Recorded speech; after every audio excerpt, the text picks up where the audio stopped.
llega al citoplasma y gracias al CAP es reconocido por la subunidad menor, se empieza a ensamblar este RNA ribosomal. Primero el RNA mensajero tiene que unirse a la subunidad menor y después vamos a ver cómo el RNA de subunidad mayor se acopla, se ensambla, vienen los RNAs de transferencia con sus aminoácidos y la cadena empieza a crecer. Ojo aquí, ¿quién está libre? El grupo amino del primer aminoácido. ¿Listo? El grupo amino del primer aminoácido de mi cadena. Y normalmente, ¿quién es ese primer aminoácido? La metionina. Se empezaban a preguntar cómo le hacía el RNA ribosomal para traducir esa cadena de nucleótidos, donde solo había 4 diferentes nucleótidos en diferentes posiciones: adenina, guanina, citosina, uracilo. ¿Cómo le hacía para traducirlas? Si cada uno de esos nucleótidos significaba un aminoácido, estábamos fritos porque solo íbamos a tener 4 aminoácidos, uno para guanina, uno para citosina, otro para uracilo y otro para adenina. Por lo tanto, un nucleótido no significa un aminoácido. Si hablábamos de 2 nucleótidos, por ejemplo, si son 4, y yo cada 2 lo unía, ¿cuántos aminoácidos iba a tener? 16. Y normalmente yo necesito 20. Faltaban, ¿cierto? Entonces dijeron 2 de cada 2 nucleótidos un aminoácido, también está un poquito difícil, no llego a mis 20. Entonces, si matemáticamente yo lo hacía 4 a la 3, ¿cuánto sería? 64 aminoácidos. Me pasé. Pero se dieron cuenta que hay algunos aminoácidos que pueden tener 6, 5, 4, hasta 2 tripletes que significan el mismo aminoácido. Y a eso se le conoce como el código genético. Para poder hablar entonces de ese código genético, de la biosíntesis de proteínas, teníamos que conocer un poquito ese código genético. Y fueron varios señorcitos que estuvieron tratando de averiguar cómo es que se traducía ese código genético. Y hubo uno de ellos que lo que hizo fue poner una solución de puros uracilos.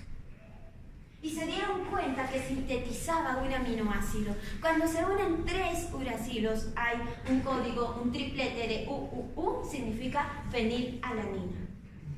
Y dijeron, ahí está la respuesta. Entonces empezaron a probar diferentes mixturas de estos nucleótidos para poder sintetizar esas proteínas. En cuanto a nuestra biosíntesis de proteínas, vendría a ser la traducción de nuestro RNA mensajero en proteína. Traducción. Esa traducción requiere 4 cosas muy importantes. La primera, nuestros ribosomas, nuestras moléculas de ensamblaje, donde se traduce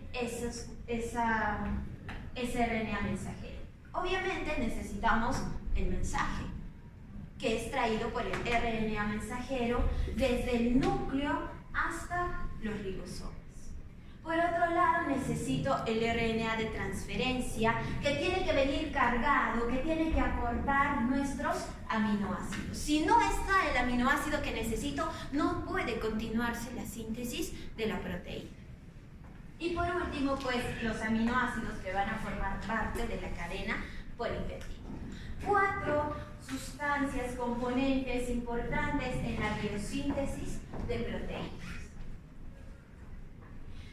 Para eso vamos a conocer algo de 3 a 4 etapas en nuestra biosíntesis de proteínas. La primera se llama iniciación. Como les contaba, las subunidades ribosómicas se encuentran separadas, mientras no están interviniendo en la síntesis proteica. La subunidad ribosómica pequeña se une, ojo, al extremo 5'. ¿Qué contenía el RNA en su extremo 5'? El K, ¿cierto? El trifosfato de guanosina. Y dijimos que ese trifosfato de guanosina me iba a servir para el reconocimiento de este RNA mensajero. Es por eso que nos dice la subunidad pequeña del ribosoma se une al extremo 5' del RNA mensajero, donde normalmente se va a encontrar el codón iniciador, AUG. ¿Qué significa este AUG? Traducido en aminoácido significa metionina. La metionina y el triptófano solo van a tener una traducción en nucleótidos, que es, en este caso para la metionina, AUG. ¿Listo? Si todas nuestras proteínas, cuando todas nuestras proteínas van a ser sintetizadas, siempre van a tener un codón iniciador llamado AUG, que significa metionina. ¿Listo? Metionina. Al ser reconocido, entonces, este codón AUG por el RNA de transferencia, que obviamente tiene que tener su anticodón, que tiene que ser complementario. Si yo tengo AUG, ¿cuál sería la secuencia complementaria? Adenina frente a quién iba? Timina, pero en este caso no hay timina, sino ¿quién iría? Uracilo. Uracilo frente a quién va? Adenina. Y guanina frente a citosina. Entonces, el anticodón complementario vendría a ser UAC. Nos dice, es reconocido este codón iniciador llamado metionina, es reconocido por el RNA de transferencia que tiene su codón complementario UAC, específico para la metionina. Es por eso que vemos a este RNA de transferencia que tiene a su metionina unida en el extremo 3', y su anticodón es específico, UAC. Una vez que lo ha reconocido, se forma el complejo de iniciación, donde se acopla la subunidad grande y queda totalmente constituido mi ribosoma. ¿Listo? Etapa de iniciación. Todo empezó cuando la subunidad pequeña se acoplaba al RNA mensajero.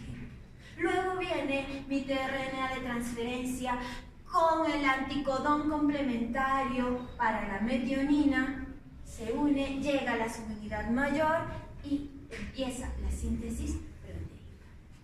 ¿Listo? ¿Estamos? Después de esa etapa, obviamente, viene la elongación, porque una proteína mínimo, ¿cuántos aminoácidos tiene que tener? 50 aminoácidos como mínimo, y solo tenemos uno hasta ahora. Por lo tanto, viene la elongación. ¿Qué sucede? Nuestros ribosomas tienen dos sitios. Ojo, el sitio P, péptido, y el sitio A, de aminoácido. ¿Listo? Dos zonas, P y A.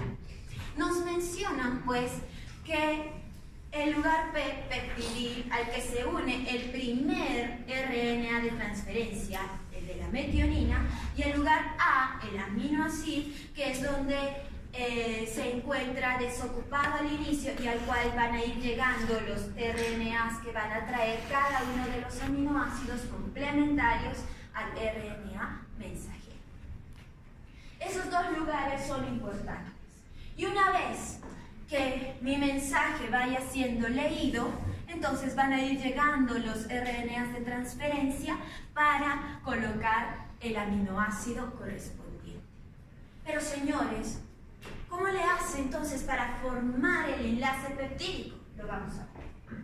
En esta etapa de elongación tiene que formarse el enlace peptídico, porque estoy haciendo crecer una cadena, y esa cadena de proteínas tienen enlaces peptídicos. ¿Y cómo se va a dar? Gracias a una enzima, la peptidiltransferasa. Aunque muchas ya están diciendo que no es exactamente una enzima, sino son los famosos ribosimas, la actividad propia de los ribosomas. Por ahora nos vamos a quedar con la peptidiltransferasa porque así lo estamos poniendo en la diapositiva. Pero los insto a averiguar cómo es que se dan los enlaces peptídicos de acuerdo a los últimos estudios. ¿Listo? ¿Por qué? Porque allí vamos a ver a los famosos ribosimas. Nos dice pues en esa etapa de elongación, como ya estaba unido mi tRNA que traía la metionina, ojo, ya estaba unido el tRNA que traía la metionina, va a llegar el siguiente aminoácido. En este caso, el ejemplo que ponen es la valina. ¿Dónde se ha unido este tRNA que trae a la valina? Se ha unido al sitio A. Está en el sitio A. Y la unión entre estos dos aminoácidos es catalizada por una enzima que está en la subunidad grande, en la subunidad mayor, llamada peptidiltransferasa. Transfiere, ojo, el RNA que está en el lugar A al lugar P. Es como que lo estuviera desocupando, no sé si se dan cuenta. El primer tRNA que traía la metionina como que ha salido del lugar y está siendo ocupado por el nuevo tRNA que venía en segunda posición, el de la valina. Transfiere el RNA de transferencia del lugar A al lugar P, expulsando el primer tRNA ya libre de aminoácidos. El mensajero se desplaza un puesto de manera que el segundo codón pasa al primer codón y el siguiente triplete es nuevamente leído. Al ser leído viene el RNA de transferencia que trae el aminoácido correspondiente y así se continúa la síntesis. ¿Okay? Entonces, al momento de liberar a nuestro primer tRNA se da la síntesis del enlace peptídico, en este caso elongación. Terminación. Obviamente alguien le tiene que decir la cadena ya está lista, completa, quédate ahí nomás, ya no agregues más aminoácidos. ¿Quién lo hace? Bueno, de nuestros 64 tripletes que nosotros teníamos, 3 de ellos me van a servir para terminar mi cadena. Son los conocidos codones mudos. ¿Por qué? Porque estos codones mudos no van a significar un aminoácido, sino significan hasta aquí quedó la síntesis proteica. Salud. Para ello, pues, vamos a tener estos 3 codones, UAA, UAG y el UGA. Estos no pueden ser traducidos en un aminoácido, por lo tanto, termina la síntesis proteica. No existe un RNA de transferencia que posea un anticodón complementario a ese codón mudo, por lo tanto, existen factores de terminación que ocupan el lugar A y desprenden la cadena polipeptídica, liberando a esta cadena, a esta proteína lista para trabajar. De esa manera se da la terminación de nuestra síntesis de proteínas. Aquí tenemos el famoso código genético, donde se está mencionando sobre todo los 3 codones que hemos mencionado, el del inicio para la metionina y los de terminación, los codones mudos o stop. Por otro lado, podemos ver pues cómo la leucina tiene algo de 6 tripletes, la serina unos 4, la fenilalanina unos 2 y por allí tenemos que encontrarlo al triptófano, aquí está, que solo posee un triplete, un codón. ¿Listo? Obviamente no se les va a pedir que se aprendan todos ellos, mínimo se tienen que aprender el de la metionina y los 3 stop. Uy.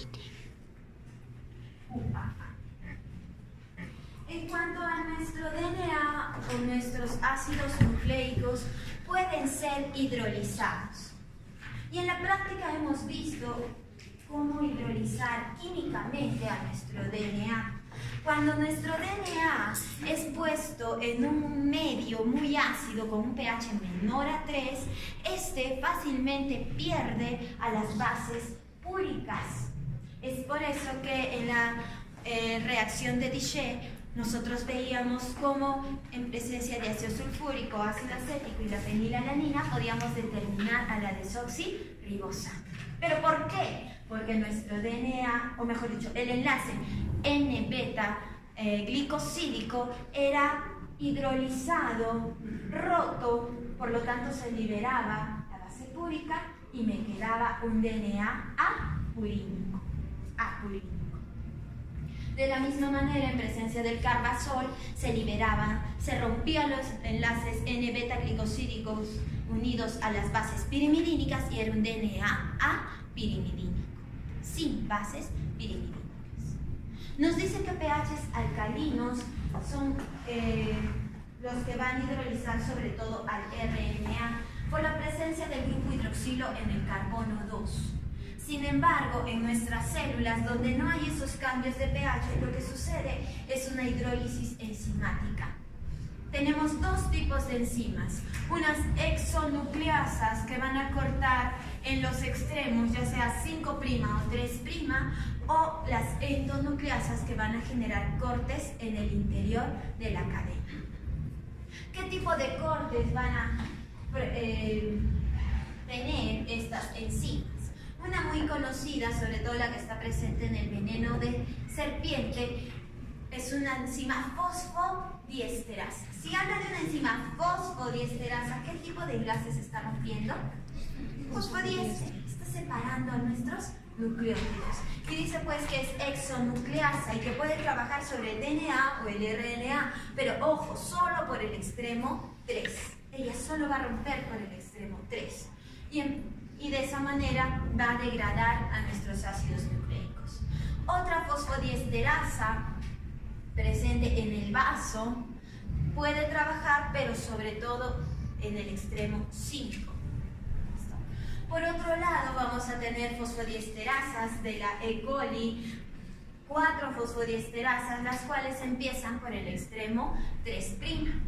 En cuanto a nuestras endonucleasas, ellas sobre todo van a estar presentes en el páncreas o también en el vaso o en el timo, endonucleasas, las cuales van a romper estos enlaces, pero en el interior de mi cadena. Puede ser a partir del extremo 3' o ubicándose en los extremos 5'. Cualquiera de ellas va a romper a nuestros ácidos nucleicos. Y aquí terminaría nuestro tema de